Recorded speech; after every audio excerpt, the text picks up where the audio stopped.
You want to talk about one-year wonders. Peyton Hillis defines the phrase. Hillis went from resurrector of the Browns franchise to Madden cover athlete to NFL nobody. How did it happen, though? What events took place? What the fuck happened to Peyton Hillis?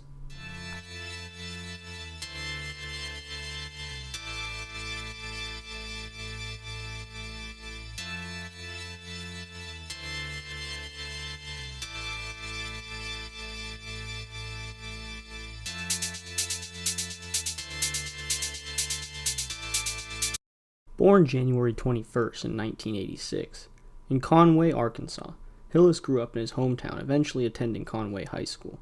It was here where he garnered interest of quite a few college scouts, eventually committing to the University of Arkansas. As part of the Razorbacks offense, he saw himself primarily play as a fullback. In his first season, in 2004, as a true freshman on the team, he had his best scoring season with 8 total touchdowns, but only 337 total yards. It was the next year, in 2005, when the Arkansas offense would begin to change. The 2005 season for Arkansas wasn't the best, as the team finished 4-7, but they added 2 new faces to the backfield, Darren McFadden and Felix Jones. Jones finished the season as an All-American, and McFadden finished as an All-SEC. But there was much to improve on.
In the 2006 season, the Razorbacks meant business, climbing the polls up to 5th in the nation at one point.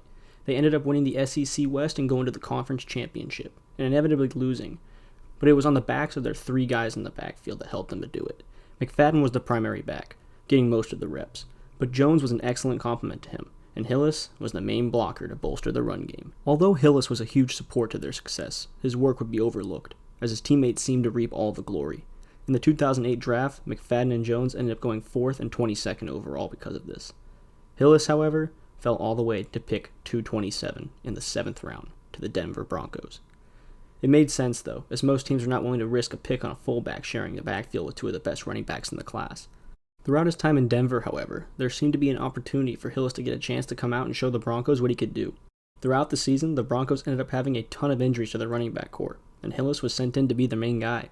Now playing primarily as a running back, he played very well through the final 6 games of the season, finishing with 6 total touchdowns and 522 total yards. He had come in when he was needed and did his job. However, the Broncos overall did not do too well, and ended up firing head coach Mike Shanahan and replacing him with their new head coach Josh McDaniels. The following season, the Broncos drafted running back Noshawn Moreno, and this eventually ended in a trade after the 2009 season for Brady Quinn that placed Hillis on the Cleveland Browns. The Browns were in a historically bad slump at the time, and the 2010 season was no different, as their offense lagged behind near the bottom of the league. They started 3 different quarterbacks and finished with a 5-11 record, but it was Peyton Hillis who was the single shining light on the team. On 200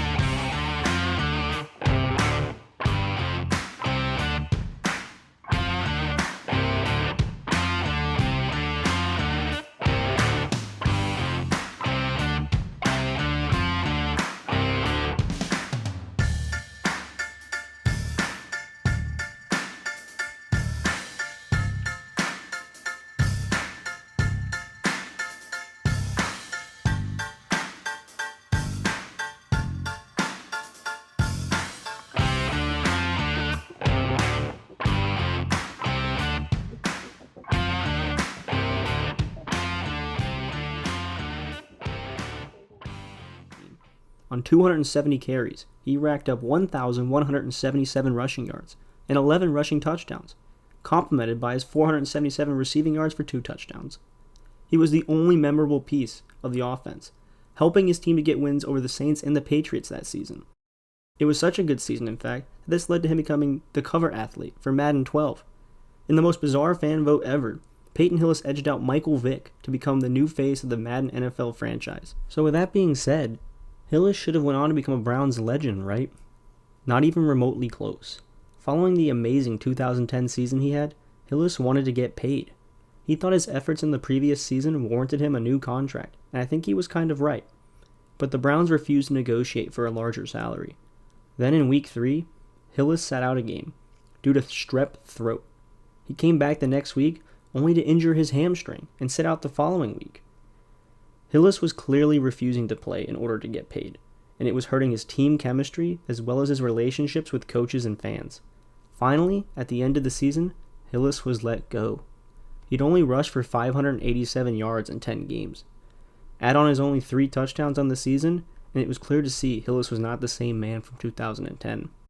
He went on to have stints with the Chiefs and the Giants, but never came within a whimper of his 2010 season. Later in his career, Hillis mentioned he felt a lot of stress from football, and overall he had lost the joy in playing it.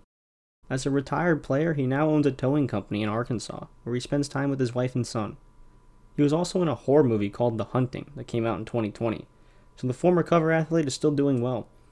It is good to see him back in his home state, acting as a family man, even after the wild ride of his NFL career.